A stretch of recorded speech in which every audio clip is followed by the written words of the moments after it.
I was having these series of dreams, but the dream that I'll never ever forget was I dreamt that I was back at my old place in Minnesota and there was a storm coming, and it was that the clouds were dark and it was eerie.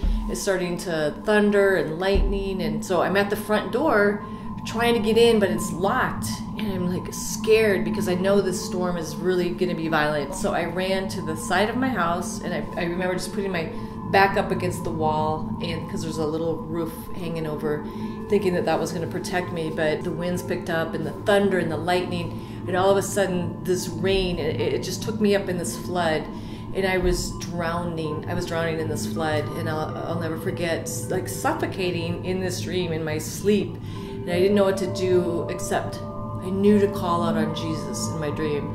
And so I said, Jesus, Jesus, Jesus, 3 times, and on the 3rd time I saw his face through the water, and he pulled me out. And so he took me to the front of the house. He unlocked the door, and he showed me windows that had been open, and he said gently and in love, he said, these windows need to be shut. It's going to do damage to your house. And he said the back door is open, it needs to be shut. I didn't know what it meant. It wasn't long after that where things in my life became overwhelming, and I was caught up in a violent, wicked storm. I went down a road that I never thought I would go down. Hey guys, welcome back to Lydia Isnanto Channel. We are back in our Human Stories episode. We have another special guest here. She is a very beautiful and brave woman. Her name is Shawn Shearin. She is currently as a lead female outreach. Yes. I grew up in an alcoholic home. So my dad and mom got together, and they actually didn't marry until my twin sister and I were born. Not a very healthy upbringing. My dad was drinking a lot, and my mom carried most of the weight of raising us. But she became a Christian when my sister and I were about 7 years old. And I just remember that change. I remember seeing a peace come over her, and she had quit smoking and drinking. She introduced the Lord to my sister and and I remember, yes, I want that, because I saw what it was doing to my mom. And I really had this deep faith when I accepted the Lord. And my family lived pretty close to the pastor and his family. My sister and I would go over there a lot to play with their kids.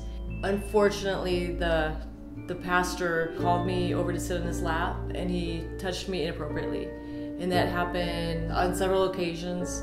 And I just remember keeping the secret because I didn't know who to tell. I was just confused. And I really was searching for someone that I could look up to, and I couldn't look up to my dad. He was not present in my life. I remember feeling a lot of guilt, a lot of shame, feeling alone, confused, and scared. It wasn't until I was 16 years old, we had a youth pastor come to our church. I decided that I was gonna open up to him, and I let him know what happened. This youth pastor became angry. He got together with the elders, with my mom, my sister and I, the youth pastor and his wife. And so finally one of the elders decided to ask him, well, pastor, is this true? And the pastor said, yeah, it is. Within a week, the pastor and his family fled the state. The church didn't really know what was going on, so there were a lot of rumors, and I felt betrayed because the church was my family, and there was a big split in the church, and I felt like, wow, I caused this. I told my mom, I said, I'm not going back to that church, and she understood, and I started to drink and go to parties and do the teenage thing, looking for acceptance. I was a promiscuous in my teens as well. I went from one relationship to the next relationship, never wanting to commit. So after 2 years of college in Minnesota, my sister and I decided to move to Arizona.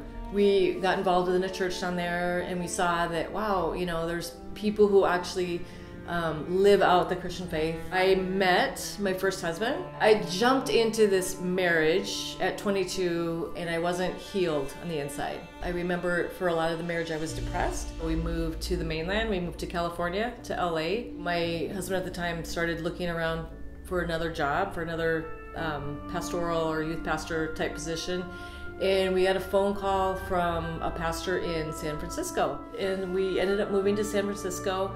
We worked at a church there. So in 1997 is when I had my daughter. A couple years later, we tried to have another child, and I found myself pregnant. And at 5 months pregnant, I lost the baby. I wasn't able to get pregnant after that. So I remember feeling, again, I felt like I'm not worth anything. I can't even, give my husband a baby. And all these lies kept coming into my head, and I really went into a depression. And so at that point, I got on some antidepressants. It was Prozac. I became speedy. I became like almost manic a little bit. And at this time I was in graduate school, and I would start drinking a little bit. In 2001, I started a homeless program at the church in San Francisco. I gathered up some leaders and we started a ministry. So I started actually opening up to some people on the street. And it didn't take long where I got a hold of some pills and just feeling like, wow, this feels really good. I can deal with life now. And I became addicted. I was starting to make poor decisions, and even in grad school, my grades were going down. So the elders were noticing changes in me, and my husband was noticing, and so they were concerned. So I didn't listen to their advice, and I started doing things my own way. And I ran out of my pills. And so it didn't take long where I got a hold of some heroin, and I put a little bit in my nose. I mean, I never, ever thought I would go down that road, ever. I lost my marriage. I lost my church. We had bought a Victorian house, my dream house in San Francisco. After the house was sold in San Francisco, it was just me alone with my husband, which soon to be ex-husband. And I remember him saying the words, "I don't love you anymore. I'm leaving." And he took my daughter to Seattle, and she was about 5 at the time. And I was very isolated. For 2 years, I shot heroin. And I had OD'd, almost died. I ended up in the hospital for a month with endocarditis, which is an infection in the heart. It's just horrible how drugs just is so deceiving. And I started doing crack. And so I met somebody that sold me a little bit of crack. And by this time my money was running out. And I ended up staying with him in an RV. And I found myself pregnant. And I was still using as I'm pregnant. I'll just have an abortion. I mean, the baby's probably damaged. What am I doing? I don't believe in abortion. But I did go into a center for pregnant women. It was a Christian one. And they gave me an ultrasound. And I saw the little baby moving and kicking. I'm like, wow, that's a real life. There's no way I can have an abortion. There's no way. I got to get away from this man, because this man is like keeps bringing me crack, and he's abusive. And so I checked myself into a hospital. I did a program, and I had the baby. He came out perfect. He's a miracle, really a miracle. And I named him Isaiah, which means God provides. We moved into a clean and sober living environment. Isaiah's dad was in jail, and he got out of jail. And I started letting him see Isaiah. I was still not very healthy. I was still growing, and he was definitely unhealthy. And it didn't take long where I was back drinking a little bit and doing pills. So I ended up getting kicked out of the clean and sober living house, and found myself in a motel with my baby. And so it just began to spiral down again, where I was living from one place to the next with this child and trying to avoid Isaiah's dad because he's abusive. 2011 in October, and the week before, I had called out to God. I said, "God, please help me. I don't want to live like this. This is not me. This is not me, God. Help me." And a week later, I was laying in my bed, and I felt the most intense love that I had ever felt in my life. And he said to me, "I allowed you to go through everything you needed to go through. Are you ready? Are you ready to surrender?" And I immediately said, "Yes, I surrender, God. I surrender, Jesus. I surrender." I knew it was the Holy Spirit.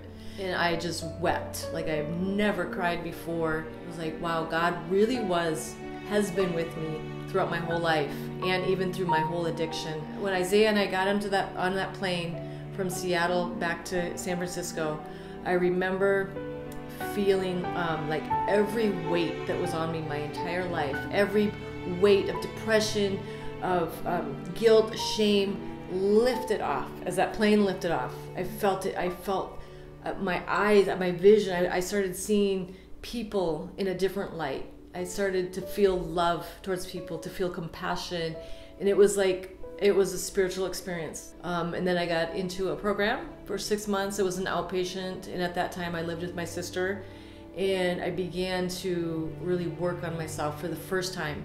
I started seeing things in a totally different way, and God started opening doors. He provided my son and I a place to live.